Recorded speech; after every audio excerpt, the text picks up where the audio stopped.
We are at St. Josaphat Ukrainian Catholic Cathedral. I am the rector of the cathedral here in Parma, Ohio. My name is Very Reverend Volodymyr Hrytsyuk, and I'm here already 2 years. I was born in Western Ukraine in the city of Kolomyia.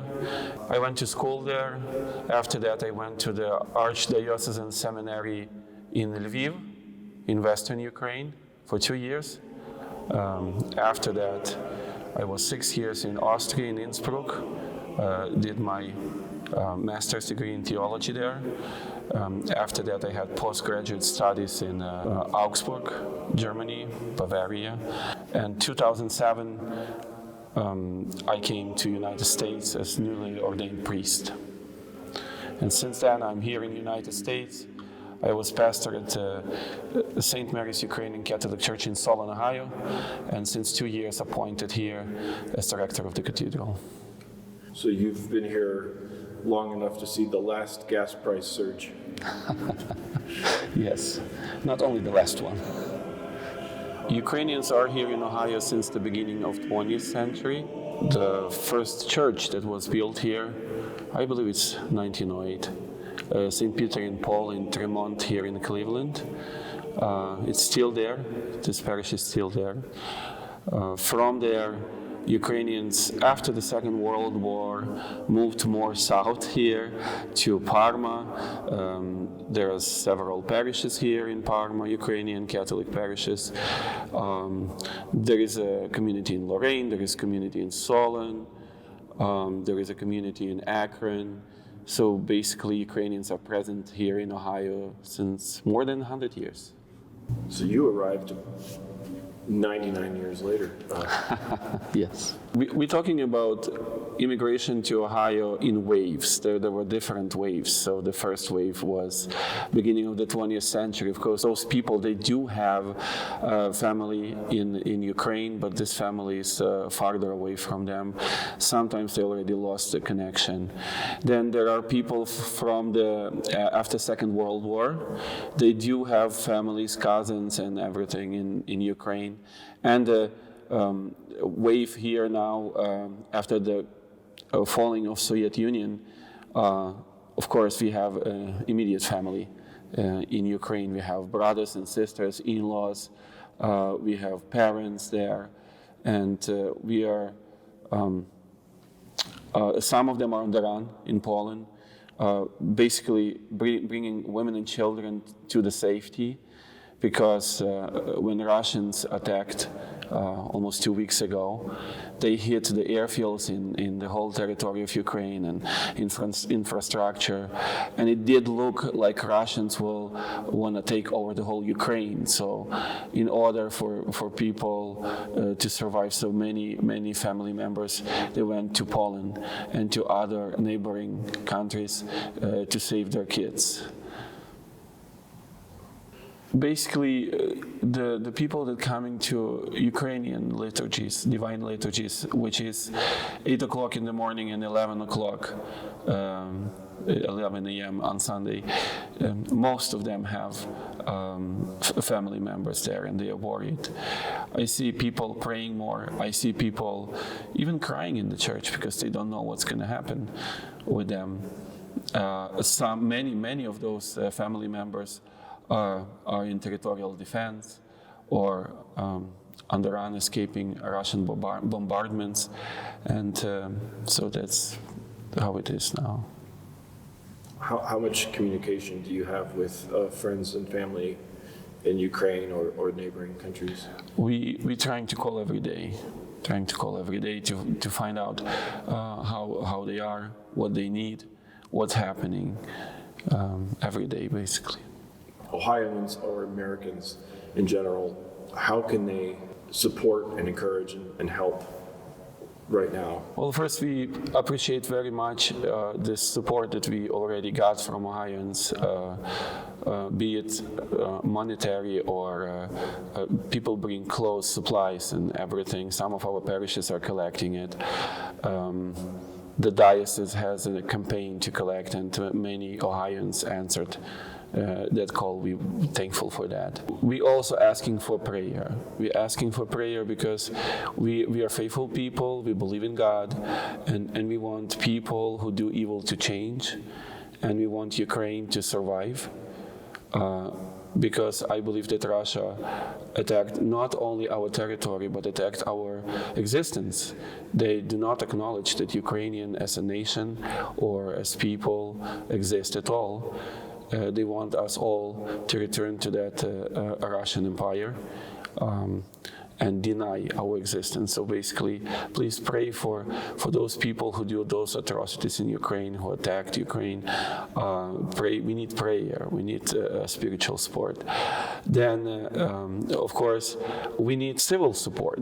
Like the citizens of United States, to be convinced. We need to convince the American public that Ukrainians there in Ukraine, they need help.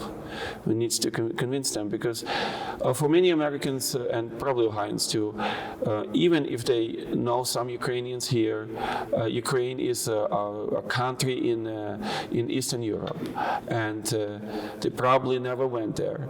They probably do not relate to this country, and it's very difficult for them to imagine why America is supposed to support Ukraine.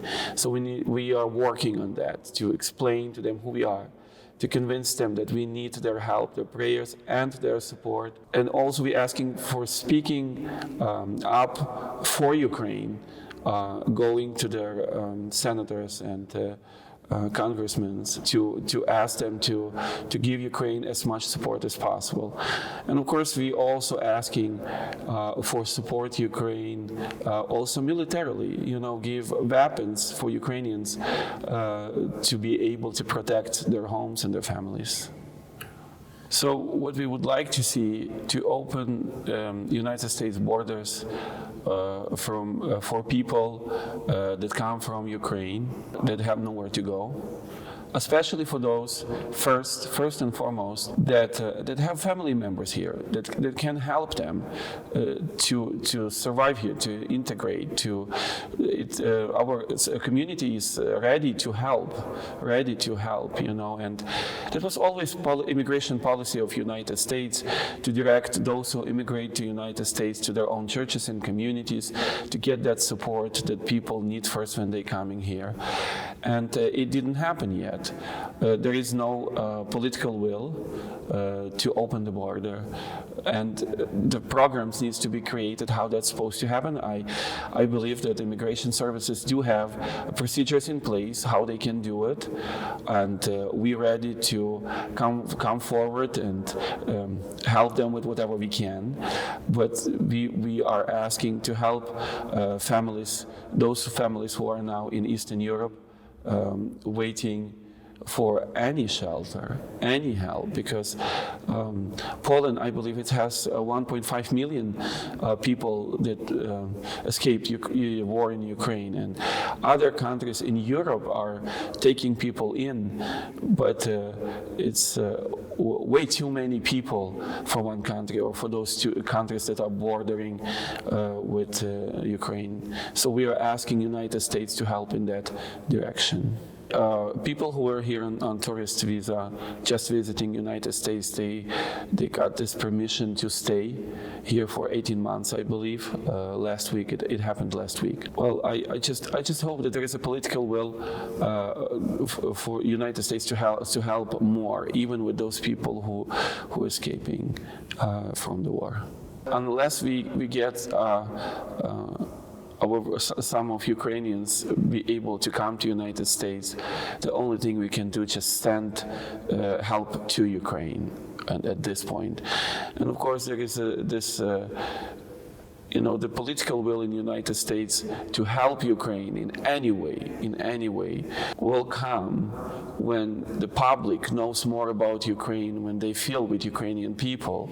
As long as it's still a foreign East European country to which we have no relations here in the United States, as long as that is the case, nothing is going to happen. That's why we see more movement in that direction after people saw the pictures of war on TV, because people filled with Ukrainians. They can see themselves firsthand what's happening there and how much injustice. And so that's why it's a little bit moving. But we would wish that would come sooner, faster, because people are really dying there. Well, there's so many now international help organizations that collect. We do have a campaign here through the diocese, Ukrainian Catholic Diocese of St. Josaphat. You can donate there through our webpage or through local parishes. We do collect goods in some parishes, like Pokrova Parish collects goods that are shipped to Ukraine. There are other organizations like the Knights of Columbus are collecting help for Ukraine. The Catholic charities are collecting help to Ukraine. You can go anywhere now and see the advertisement for that. Well, there is a fundamental decision that Americans should make. What kind of country they imagine their own United States. What is it for a country? I know that many conservatives are talking about American conceptualism and how extraordinary this country is, and many using words like the shining city on the hill, which is coming from American Revolution, and the idea of the American democracy needs to be brought into the world. So Americans need to make for themselves this decision, what kind of country they are. Are they a country that closes its borders to the people in need, to people who are in war, or is it a country that's ready to help? Of course, you could say it's not our business. Is it really the case? Can really United States exist without being in a relationship with other nations, or should it be close to the world? And that's a fundamental question. I want Americans to think about this, because I don't think that in today's world that we can just sit on the side, we can say we're an exceptional country, but we will do nothing about it, what happens in the world. I'm not saying nation building, but I'm saying for help, neighbor help to others who really strive and take America as an example. I'm not suggesting that the United States is supposed to participate in nation building.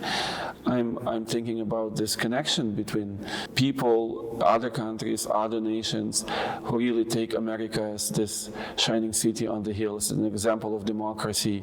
And when we bring this example, I think that America should think about how to help those people.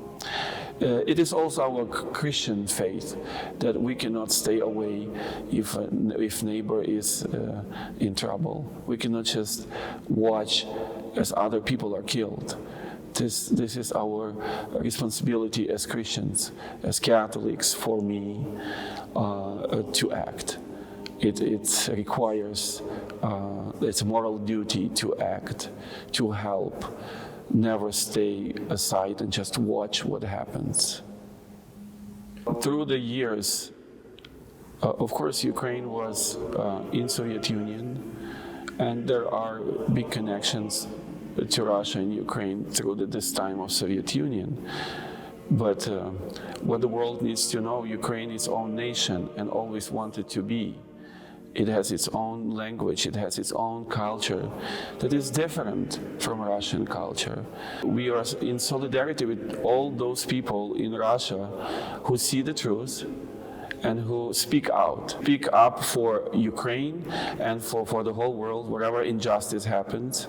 And we're praying for them. And we're also praying for those people who do not understand that that's evil to attack another country, who are now supporting Putin, because President Putin has a lot of even younger generation in Russia that supports him.